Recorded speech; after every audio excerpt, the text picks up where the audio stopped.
So yeah, getting onto our last page, the back page there of your booklet here, we're going to answer the fourth question, which is when. The tools that we're learning today, we actually want to put them into practice, right? Talked about even the difference between knowledge and training, and just how as we're learning a new skill, how we want to put that into practice. And it's helpful to kind of motivate ourselves to do that, to have kind of a time in the back of your head, yeah, this is when I'm going to be intentional about sharing the gospel. We always want to be ready to share the gospel, right? If we run into someone or have a opportunity to come up, we always want to be ready. But it's also helpful to have kind of a regular rhythm of, if you think of even in your prayer life or in your Bible reading life, you probably hopefully have a regular rhythm, maybe a daily time when you read the Bible and when you pray.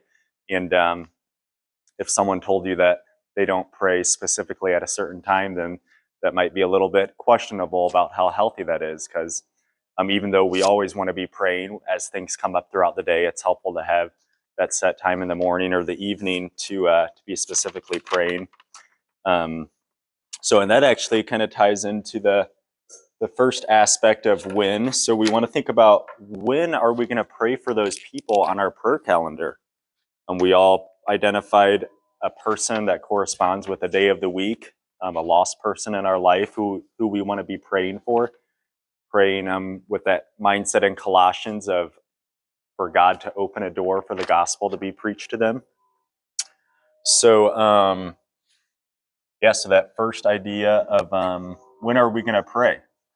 So let's think of a daily time when we can pray specifically for those people on our prayer calendar, whether that be 7 o'clock in the morning during your lunch break or whatever time of the day that might be. And and again, this is setting goals of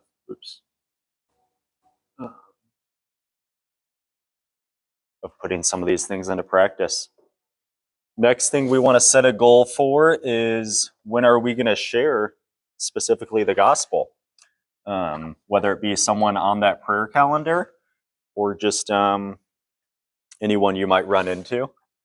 I'll just draw a shortened version of the 3 circles there.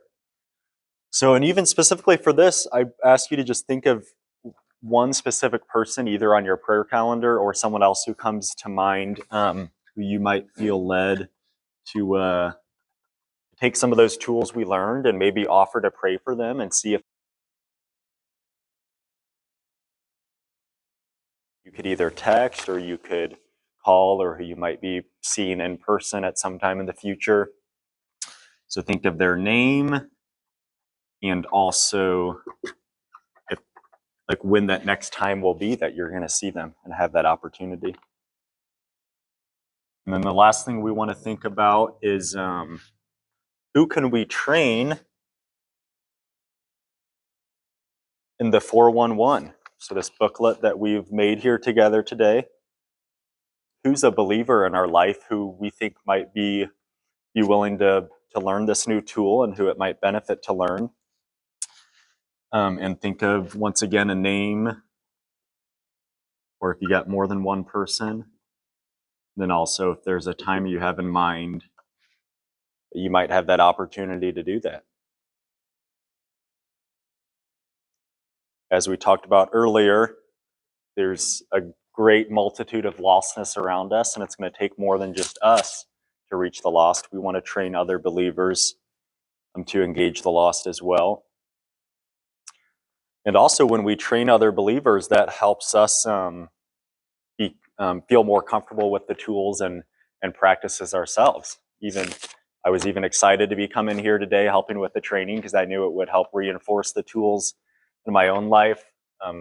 Some statistics I came across was that when it comes to learning a new skill, we have a 5% chance of learning it if we hear it, a 35% chance if we see it, and a 95% chance if we train someone else in that new skill. We'll go ahead and just just take a brief minute to just share it with your training buddy if you had any specific people who came in mind that you had written down there. And yeah, and then we'll move on to the next thing after that.